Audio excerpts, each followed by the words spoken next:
Hello and welcome to Black and Sober, the podcast. The aim of our podcast is to connect with people from a drinking culture, especially those like us from the Black community who have chosen to go against the grain and enjoy life without alcohol. We started this podcast because we struggled to find anyone from similar backgrounds willing to share their sober story. We encourage others to take the plunge as we have and share their experiences with us. We would like to thank 12 Way Studios for allowing us to record our podcast here. They too believe in the cause and are willing to offer their support as we try to elevate our community and spread positivity. Hi and welcome to another episode of Black and Sober, the podcast. Today we have another lovely guest. We have Dupe. Dupe, Hi. welcome. Welcome, Dupe. Thank you so much. It's lovely to be here. Thanks for inviting me. Oh, no, you're welcome. Do you just want to give a bit of a backstory about who you are, what you do? Sure. So I'm Dupe Witherick, and I am the founder and CEO of Thrive Alcohol Free. I am an alcohol-free wellbeing and transformational coach, and I'm also an author of A Cocktail of Clarity and a podcast host as well of Thrive Alcohol Free. Oh, wow. Brilliant. So, you know just a little bit about sobriety and everything. Just a little bit. Yeah. Just a little bit. Wow, it's amazing that we've got you on to discuss this and get into it. Do you want to tell us what alcohol was like growing up? Did you grow up around alcohol? Yeah, sure. So let me think. So we're going back to childhood. It's always fun, isn't it? Yeah. I mean, my parents would drink, but it was never sort of a massive thing. It tended to be on a Sunday they'd have a glass of wine. I do remember sort of baby sham and things when I was growing up. I remember that. But I didn't really, and I might have had the odd glass, sip, whatever, and you're curious, aren't you? Because it's the thing that adults do, and you're conscious of it. You know that when you become an adult, you drink. And I'd say I didn't really drink a huge amount at school. Maybe 16 probably tried my first cider or something, but it wasn't I was a bit of a I liked studying, shall we say, so I wanted to get good grades and I wanted to get to a good university and all of that, so I sort of did all of that, but then when I went to university, that's really when I think I was introduced fully to the world of alcohol and Freshers Week, because you get to university and you're away from home for the first time. Well, for me it was the first time I was away from home. That bit of freedom. It's the freedom, isn't it? And everyone, and that's the whole way to get to know people. If you're a bit shy, then you have a drink and you sort of feel like you're part of the gang and to fit in. And I always remember I was in a hall of residence the first year, and that I remember probably out of the 180 people in the hall, there were only 2 that didn't drink. And I remember them being sort of ostracised. No one spoke to them. They were a bit weird.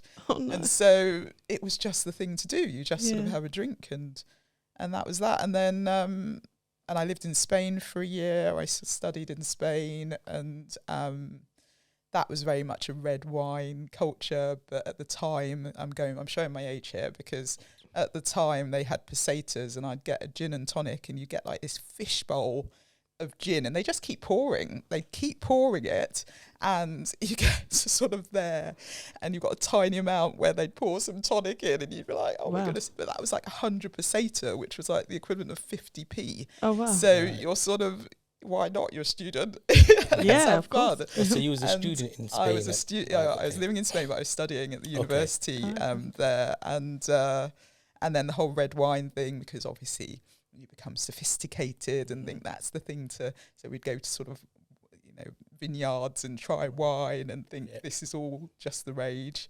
And then I started work, and I've been in the corporate world for many years, and certainly it was a very much a work hard, play hard mentality. And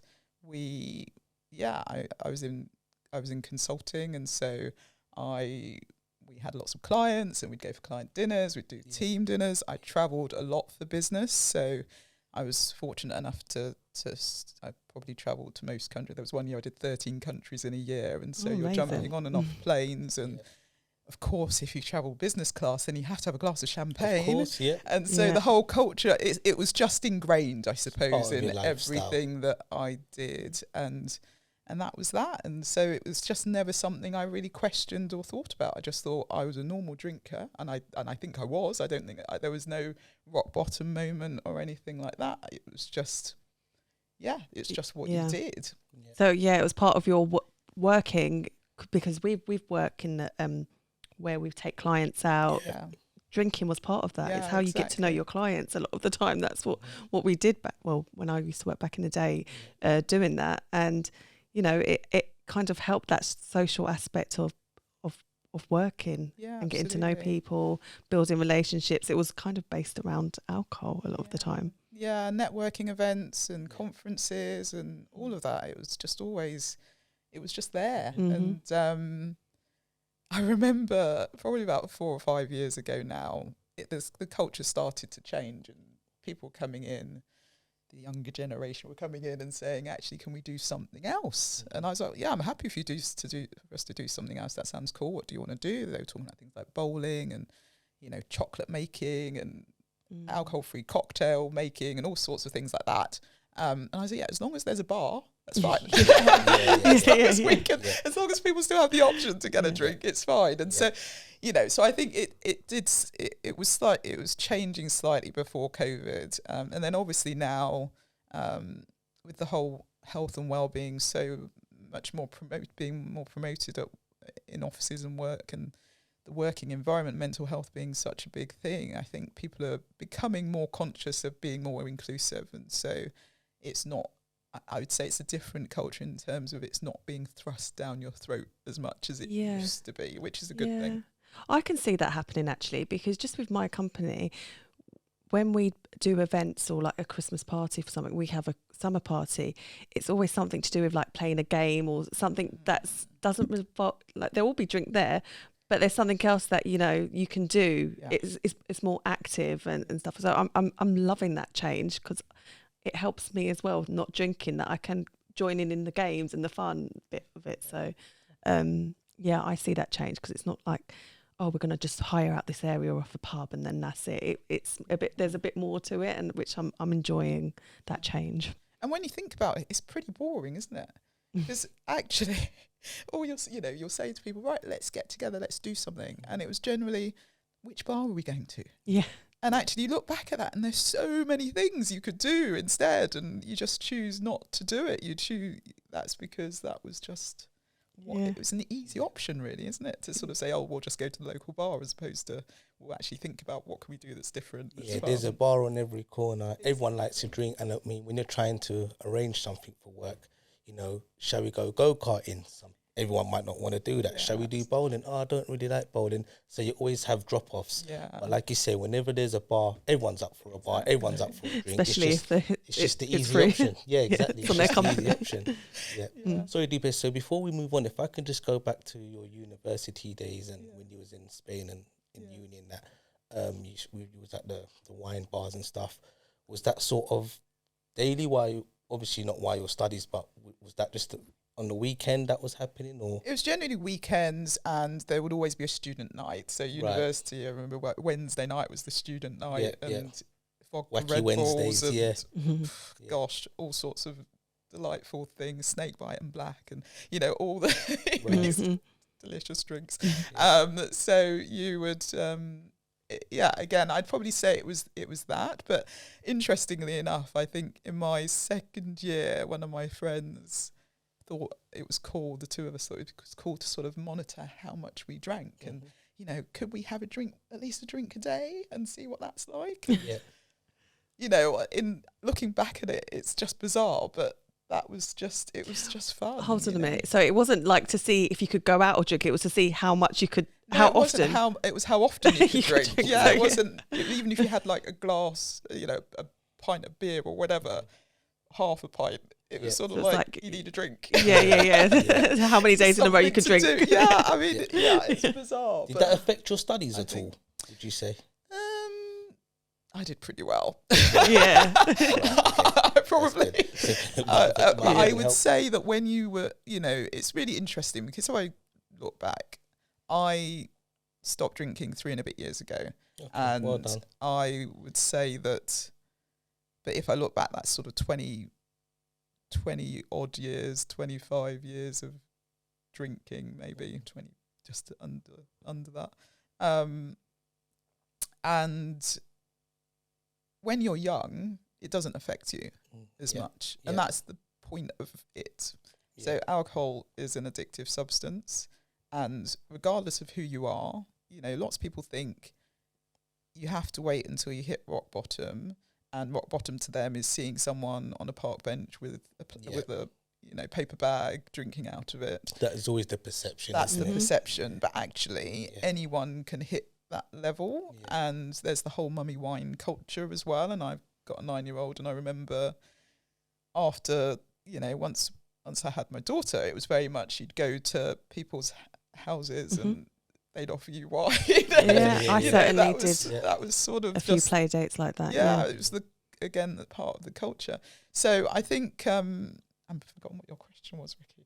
But you answered it was about back to uni and Spain and that which you wanted. Yeah, but I think it didn't affect my studies. But I think it's because you were younger and you could probably take it, and it wasn't every day, and it wasn't. And actually, you're studying, but you're not really. It's not like flat out. I remember having sort of 2 or 3 lectures a day, maybe, and you'd have the afternoon. You're watching Countdown and things at 4 in the afternoon. It's not exactly a hard life. I was probably quite lucky though. I did.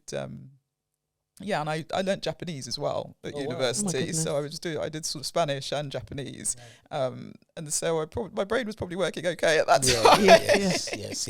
But I think that as you get older, as it is addictive, it starts to affect you differently. And for me, it just got to the point where probably a couple of years before I decided to take a break, because that's what I did initially. I didn't say I'm stopping forever at all. I was going to take a break, and I just wasn't enjoying it. So I was having the heavy red wines that I'd always drunk. And I was like, I'd have half a glass, and I'd be like, I just don't like it. So you became a mum, and did you find that your drinking ramped up when you was a mum? I wouldn't say it ramped up, but I certainly would say that I drank at home probably a bit more than I was drinking at home. Maybe. I mean, it was something to do, really. Again, it was a reward. And I think we see alcohol as a reward. We think that it's what helps us to relax. It's what helps us to unwind. It's what reduces our stress. It's what gives us cause to celebrate. It's what gives us cause to commiserate. It's just the thing we do. It's a habit. And ultimately, our brain has learned over the however many years that you drink, and you could be drinking for 5, 10, 15, 20 years, 30 years, our brain just has associations, and there's an automatic response, and it knows that if you're feeling like this, then you should do that. And that is you reach for a glass. And we never take the pause, and we never think about why we're doing it. And so I don't know if it ramped up. I would just say that it became more of a habit. Yeah. And I was getting older. So it was probably affecting me more than I certainly felt that. Like, this is one of the reasons why I stopped. I just couldn't do it anymore. Just the hangovers were just getting so much more worse. I just felt like my brain was like foggy a lot more of the time. Yeah. And I do think it's come with age, because I remember getting terrible hangovers when I was younger, but I don't remember them lasting as long as they do now. Exactly. And I don't remember it affecting my sleep the way it was doing towards the end of my drinking days. And I just felt like it sort of lasted the week. It had a knock-on effect to like the rest of the week. So that's why I did. So it's, I think, coming from like a mother's point of view, and it becoming that habit at home, that time to relax. And it was also like quite normalised. A lot of my mum friends would be like, we deserve this time. Because I used to say that we deserve, it's not all just being a mum and being mumsy. You've got to take your time, and that take time for yourself. And that was like what was promoted a lot. Like that was classed as having you time, drinking. And I think from a dad's point of view, it would be more like, it would be a reward time. You come home from work, you know, the house is clean, the kids are put to sleep, everything's done. And it would be more of a case where with me and my friends, we'd go out and watch maybe Champions League. They'd come over to mine, or I'd go over to theirs. We'd watch football, probably meet up about 7 o'clock. After football, when that finishes about 9:30, 10 o'clock, we're now playing PlayStation. I would just have a few games, you know, and then that will lead into early hours of the morning. And before you know it, you've been drinking from sort of 7 o'clock right up to 11, 12, 1 o'clock. And, you know, we're not just talking a few beers here, you know, we're drinking heavily. So I think also that's what it was like from like a dad's point of view, I would say, Yeah, and of course, you know, we'd every now and again we'd get to go out. Oh my goodness, Yes. as a mum, you'd get to go out, and we'd have these girls' nights, and that was all about a glass of champagne, and let's make a night of it, and it was always revolved around drink. We didn't say let's go out and let's go for a walk. Well, we'd go for a walk in the day, but we wouldn't sort of, I don't know what. We weren't doing anything other than drinking. That was our sort of reward. And having those conversations that you don't remember the next day. Exactly. So when you decided to stop, you said that you decided you didn't realise you was going to stop for the long haul, but it ended up being it. So do you want to talk about... What duration did you first... 21 days. Just 21 days, right? Yeah, that was it, 21 days. So you hit day 21. Yeah. During that stop, how was you feeling? Yeah, so it was really... I'm convinced it was serendipity. I was meant to stop. There was something that was telling me that actually this is the right thing to do. And I had some signs along the way that helped me to do that. So I... as I said, I wasn't enjoying it. I wasn't enjoying red wine. That was one of my go-to drinks. And so I decided, okay, well, I'll have lighter wines. I won't have heavy red wines. I'll have, you know, light red wines. So I'll go for like a Pinot Noir because that's a bit lighter, a bit better for you. Yeah. And then I realised I didn't like that. And so really by the end of it, I was probably drinking gin and tonics. I'll have a gin and tonic, or I'd have a glass of champagne. They were the things that I could probably drink a glass of and feel okay. Yeah.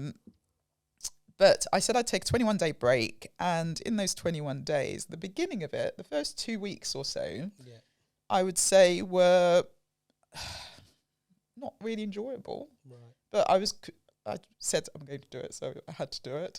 But I think I was drinking water, I was drinking tea, I was drinking coffee, and I was going to bed early. And then I discovered I discovered a TED Talk first of all. Right. And then I discovered a podcast, and I started listening to these episodes of the podcast and thinking, oh my goodness, there are people out there who have decided not to drink. That why? Why would you do that? What podcast was that?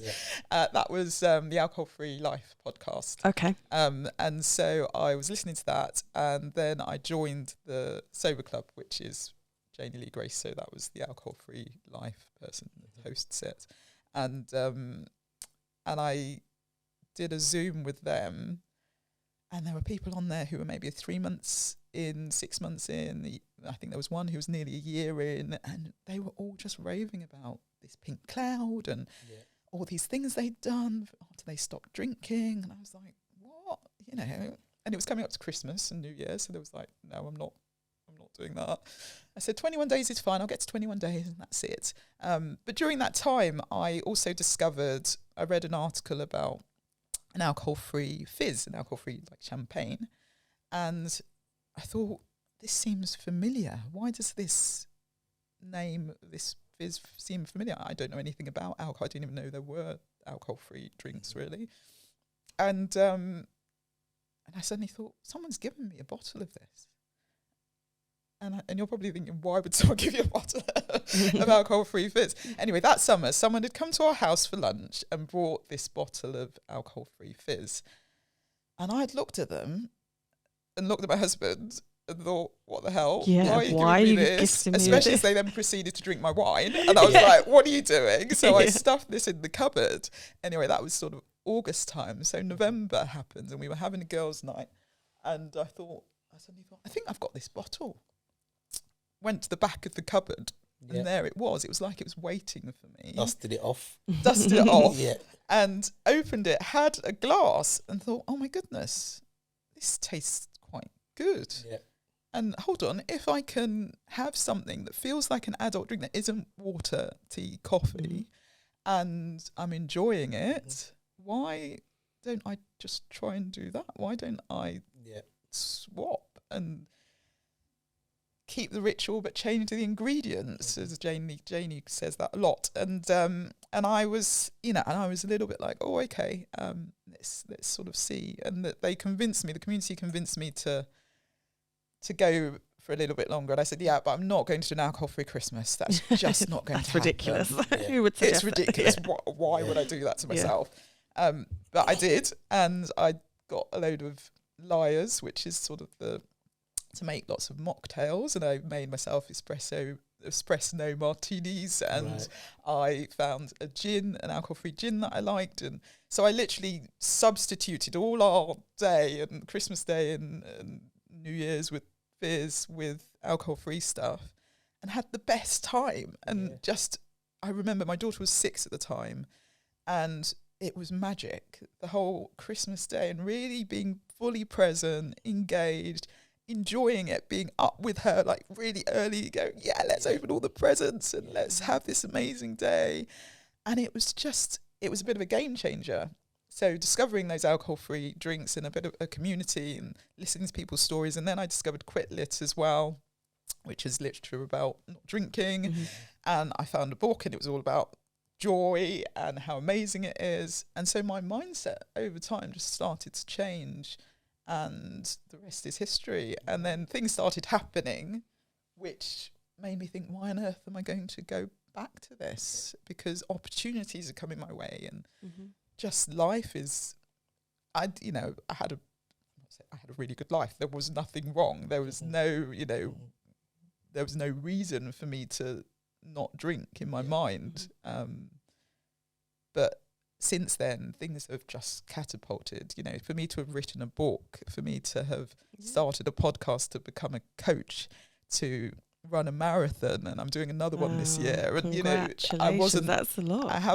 I wasn't running. I wasn't a runner. I hadn't run since school, since I was like 15, and only started running like 2.5 years ago. And so, for me, I fundamentally believe that if you can get rid of this one thing, regardless of whether or not you think you're drinking a lot or not, if you think in some way life can be better without it, be that spiritually, emotionally, physically, mentally, just give yourself permission to take a break and see what happens. And obviously, it's dry January at the moment. I don't know when this will come out, but it's a really good opportunity for people to actually say, I'm going to stop for X number of days and see. For me it was 21 days, and I think I was lucky because I found lots of things, and things sort of fell into place. And I also had a situation where I realised I was a lot stronger without alcohol as well, because I'm normally quite it was a work situation. I'm normally quite okay, I'll have a drink. If it's an annoying day at work, something negative happens, I'll have a drink and I'll put the world to rights, and I'll be like, right, I'm going to tell them and I'm going to do this. And then you do nothing the next day because you're feeling rough, and you're like, okay, it's fine, I'll just carry on. But this time I was like, no, I'm not accepting that actually. No, it's not acceptable. I'm not being treated the way I should be treated. I'm going to just be open to opportunities. So you put a lot more boundaries. And so I put boundaries. I sort of went out and found my opportunities and was a lot more confident in my own skin, that actually I know my worth, I know my value, and I'm not going to take shit anymore. So that was it. It really is amazing how alcohol can give you, like just cutting out alcohol can give you that back, because you don't realise how much it takes away from you when you do drink. And you do think, you have some sort of confidence because you do feel that way when you drink. But I love that, because we've definitely reaped the benefits in that way of ourselves as in individually, just being able to talk, even just right now, just speaking. I never thought we would be able to do something like this and feel passionate about it. And it's amazing well what done. You're doing. Yeah. Thank you. So how did people like take your now new sobriety? Like, did anyone close to you find it difficult that you're now not joining in the drinking? Yeah, what was their reaction to I'm not drinking anymore? Well, it's all about identity, isn't it? And I think that's the biggest thing that stops people from changing and from taking a break, because you are known as the person who people would come to our house. We're always very we were the hosts. We were the ones that would, whatever you want, you can have, we've got all the drinks, we've got, you'll have a fab night with us. It generally involved me having a glass in my hand of something and offering it to everyone else. And I was the person that you'd go out and people would know I'd want a gin and tonic to start, and so they'd say gin and tonic. And so, so people were used to me being that. Mm-hmm.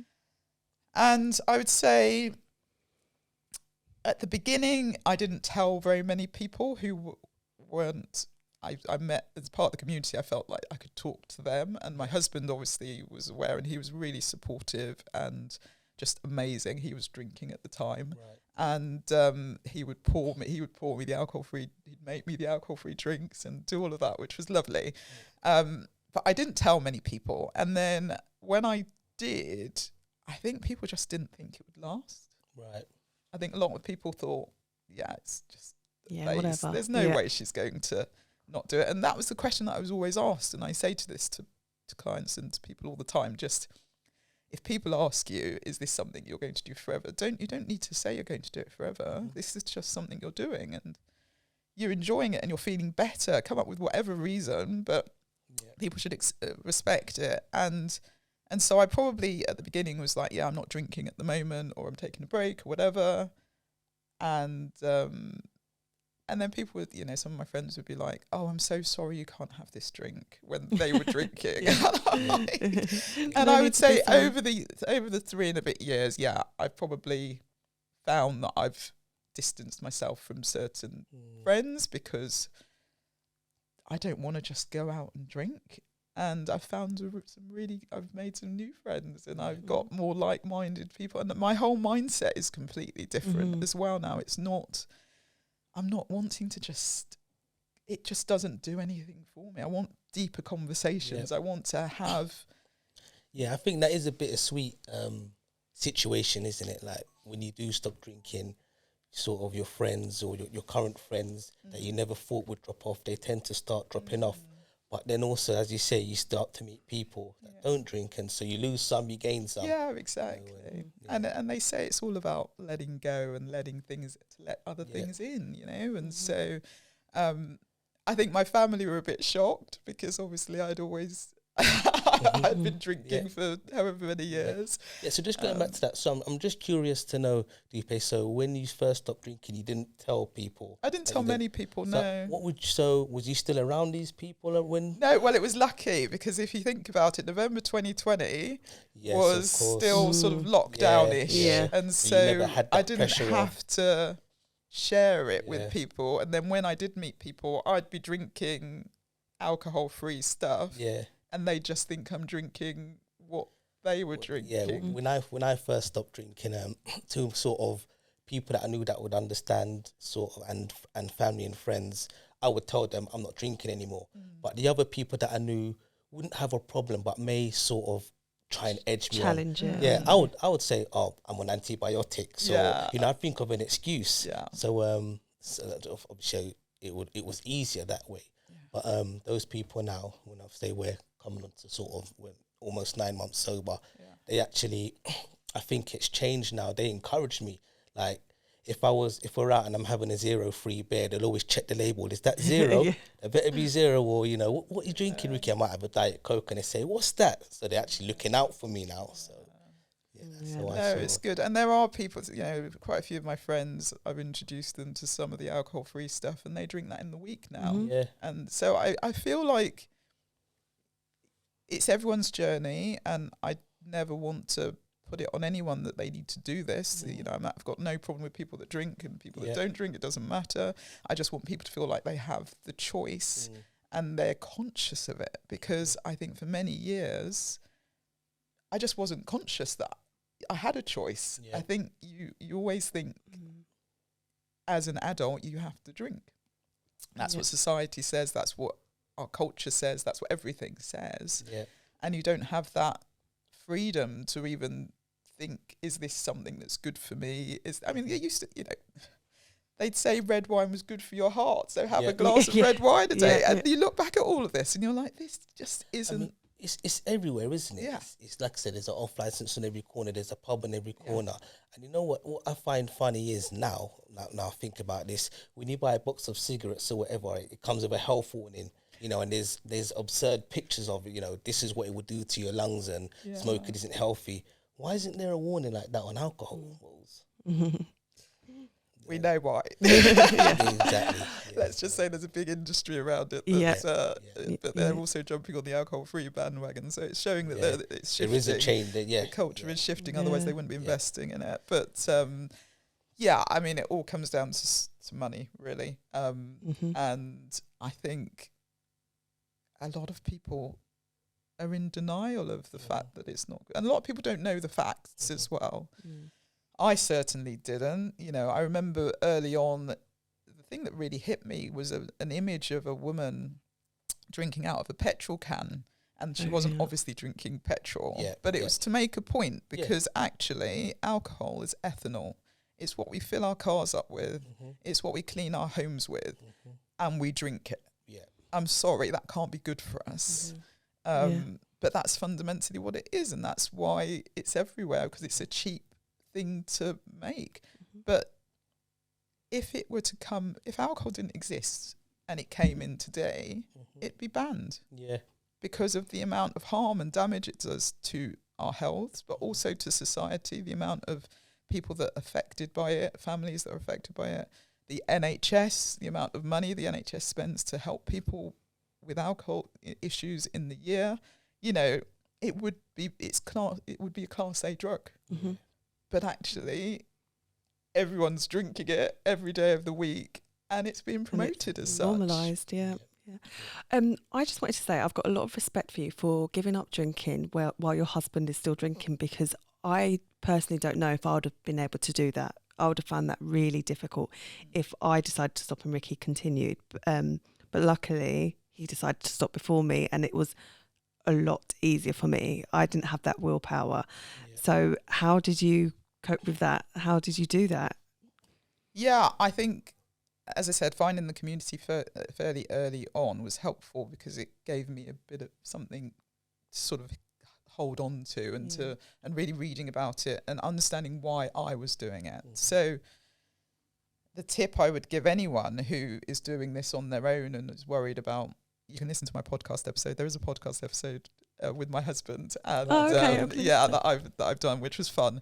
But I would say that make it a non-negotiable, and remember, you're doing it for you. You're not doing it for anyone else, and that's why I say you can't put it on anyone. You can't change anyone. You can't sort of say to someone, you need to stop drinking, because it's not going to happen. People have to make that decision themselves, and I'm sure that's what you did, Ricky. You made that decision, because unless you do, it's not going to happen. And make it a non-negotiable. So I made it it was like, I'm going to do these 21 days, and that's it. And then after that, it was, right, I'm going to do 30, I'm going to do 60. And so, tracking your days is also helpful. Having your why written somewhere that you can read it and go back to it and think about it is helpful. And just finding social media. There's so many online communities. There's your community. There's so many communities now listening to podcasts. Just absorbing it, getting into that environment, and not feeling like you're alone. And whoever's around you is doing, it shouldn't matter, because you're doing it for you. It was interesting because my husband, I would say, was a much bigger drinker than I was, and he'd probably agree with me. But I wasn't going to change. But I knew when I was seeing all the benefits, I was thinking, surely he's seeing some of this. Surely I'm rubbing off on him in some way. But I wasn't going to force it down his neck. I wasn't going to say you need to stop or anything like that. It was going to be something that may happen in time. I started I stopped about 2-3 weeks before you did. And I wasn't trying to get her to stop. You know, if she wanted to pour a drink in front of me, she'd be like, "Are you okay with me doing this?" And I was like, "No, go ahead." And to be honest, I think that made me sort of that helped me. That made me stronger. You know, at first I didn't think I'd be able to cope. I was like, "Oh no, how am I going to stop while she carries on?" But as time went on, I felt it was only 2 weeks, but it definitely helped me. When she was pouring the drink, the fact that I could say, "I don't want one," you know, that probably, I think if we stopped at the same time, I probably would have found it a bit harder. Yeah, that's interesting. Yeah. And I do think it does make you strong. We were talking about it before, weren't we? It makes you brave. It makes you stronger. It makes you become your authentic self. And you start to think about what you want and what your values are and what you don't want. And anyway, it was 2 years later, I celebrated my second year alcohol free. And about a week after that, my husband stopped drinking. Oh, wow. No way. That was it.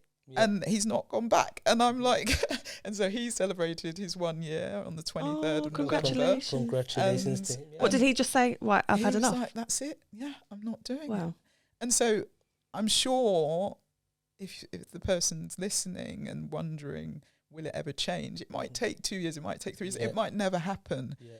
But know that you're probably influencing your other half in some way, and might take 2 weeks, it might take 2 years. Exactly. And it's an amazing thing. So never give up hope. Yeah. Oh, I bet you were so happy when that happened. I was, because I just felt I knew all the benefits that had happened to me, and all the things, and just from a general health perspective as well. And you worry, don't you, about when you know all the facts and figures about alcohol, you're like, I really don't want you to be doing this. You don't want your loved ones doing that, do you? Exactly, because you're potentially risking just life, and really. Does he get into your community at all? Was he interested in it as much as you are? No, well, not really. Oh, he's very supportive in anything I do, but he's... and he's read my book and things like that, you know, and he was on the podcast. And so he's not really there. I don't really put him on Instagram or anything like that. But do you think what you were doing or what you are doing helped him? I'm sure it probably, I'm sure it did in some way. I think him just seeing a life beyond not drink. And maybe it was a perception of just how strong we are when we do it as well. And to your point, you know, you felt stronger because you were able to say no and be all right with it. And I think maybe after 2 years of me saying, this is brilliant, and I'm doing X and I'm doing that and I'm doing this, and he was probably thinking, okay, all right, let's see what this is all about. And Oh, amazing. And so you've already spoken a little bit about your book, and your podcast and your community. So what else is there for you to do? What plans have you got now going forward? Gosh, loads. There's always something to do, isn't there? So I want to keep getting the book out there and get it into as many people's hands as possible. What's the book called? It's called A Cocktail of Clarity. Right. How to Ditch Drinking, Embody a Joyful New Identity, and Thrive Alcohol Free. And that's the strapline. And it's it's available on Amazon, paperback, Kindle. So go out and get it. But it's it's got my story. It sort of follows my story, but it's also a really practical guide. It's got questions for people to think about. It's got actions for them to take at the end of each chapter, and hopefully it will inspire and motivate you to start on the journey and see where you get to. Thank you. I'll be enjoying that. Thank you so much for bringing a copy for me. That's lovely. We'll be enjoying that at some point. Well, I hope you do. Yeah. It's been really great. So I'd love that to sort of get into as many people's hands. I'm really enjoying the podcast and meeting so many different people. I've had some really fab guests on, and so yes, you have, hoping that's going to continue and grow over. You know, as it's a new year, I suppose we all want to think about what is it we want, what the goals and things like that. So looking for that to hopefully grow and more people to listen to that. I've launched a 21-day challenge this month. Oh yeah, I saw that. Yeah. 1-to-1 and group coaching. For 21 days, I stopped for 21 days. I'm convinced if you can stop for 21 days, it can open you up to just being open to exploring an alcohol-free lifestyle. So that's why I'm doing this. And I'm going to be doing it every month. So, next month, the month after. So if you can't get onto this one, get onto the next one. And that's something great. that's new, new for 2024 that I'm going to keep doing. Yeah. And then, I'm just open to opportunities, really. Yeah. I speak on other people's podcasts. I am going to be doing some summits and various things as well in the year. And so I'm looking forward to just seeing where it all goes. For me, it's if I can get the message out to as many people as possible that you have a choice and you're not giving anything up at all. When people say they're giving it up, I always challenge them. Yeah. You're not giving up, you're only gaining. Yes. And there is nothing to give up. So don't use the language, I'm giving it up. You're not giving it up. I love that, which is why I say things like ditching drinking or just not drinking or whatever. But don't say you're giving up, because again, language and thoughts are so important, and how you perceive it will determine whether or not you feel deprived or whether you feel excited about it. So it's a great way of putting things, actually. So back to the 21 days, just would like to ask you, I've known a lot of people that's done dry January or Stoptober, whatever, and at the end of the 21 days or at the end of the month, they've said, I don't feel any different, nothing's changed. What advice or guidance would you give for those that get to the end of that period and feel, I've not changed, I've nothing changed? Keep going. It's as simple as that, just keep going. So I always, it's one of my key things. I think it's great, absolutely wonderful to do 21 days, 30 days, acknowledge it, give yourself a pat on the back, maybe buy yourself a little gift, really say, gosh, I've done something that's fantastic, because it is a huge chunk of time. And if you do drink regularly, taking that sort of break is amazing. So well done you, first of all, acknowledge it. But I tend to find that people see benefits, the real benefits, after 90, 100 days. So I say to people, do 90 to 100 days if you can, and then come back to me and say whether or not you're seeing the benefits, because you'll probably find your life's turned around. I totally agree. Yeah, we agree. I remember ours, 90 to 100 days when we were last summer. And our final question, what does sobriety mean to you? So for me, so many positives. There's so many good things about it. But fundamentally, it's really just being able to enjoy life and to really be able to notice the little things in life and be present in it.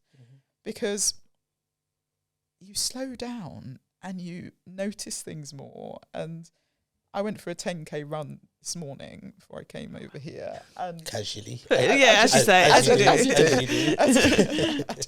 But I notice nature a lot more. I love being out in nature, no matter what the weather is. It was freezing this morning though, by the way. But it was just, it's noticing birds and just being outside and taking things in and not worrying about things so much, and just feeling like you're your authentic self, and you can set boundaries, you can say no, you can do what you want to do when you want to do it, and you're not beholden to anything anymore. And so I would say that's what it's: freedom, it's options, it's just being able to be fully you. So that's what being alcohol free is for me. Thank you, that's lovely. That's just helped me so much. Like, do you know what I mean? There's so much positivity. Thank you, Dupe. Thank you for having a chat with us. It's been so lovely to be on. Thank you for inviting me on. And hopefully we'll meet up soon in an event or something. 21 day challenge is something I want to sort of get out there if people want to join. So if you are doing dry January and you want to keep going, maybe join the one in February to have some accountability. You're right, because you mentioned it's not just for January. It's every month. Every month. Yeah. So would you like to just mention your Instagram handle and how people can find you? Yeah, of course. So I'm at Thrive Alcohol Free. That's my Instagram handle. My website is... Sorry, Dupe, I always ask this question. So how is that? Is that at _Thrive? Is it It's all one word? Thrive Alcohol Free. Thrive, at Thrive Alcohol Free, all one word. Okay, right. And then my website is thrivealcoholfree.com, and my podcast is Thrive Alcohol Free. So if you want to get more tips and inspiration and hear some exciting stories, then head over to those things. Lovely. Thank you so much. And thanks everyone for listening to this episode, and we will see you soon. Yeah, thanks, Dupe. Thanks so Thank much. you. Lovely to Take be here. care. Take care. Bye-bye. Bye. If you would like to share your sober journey with us, please send us a DM via our Instagram page At Black Sober Pod. We would really love to hear from you. Take care and stay tuned.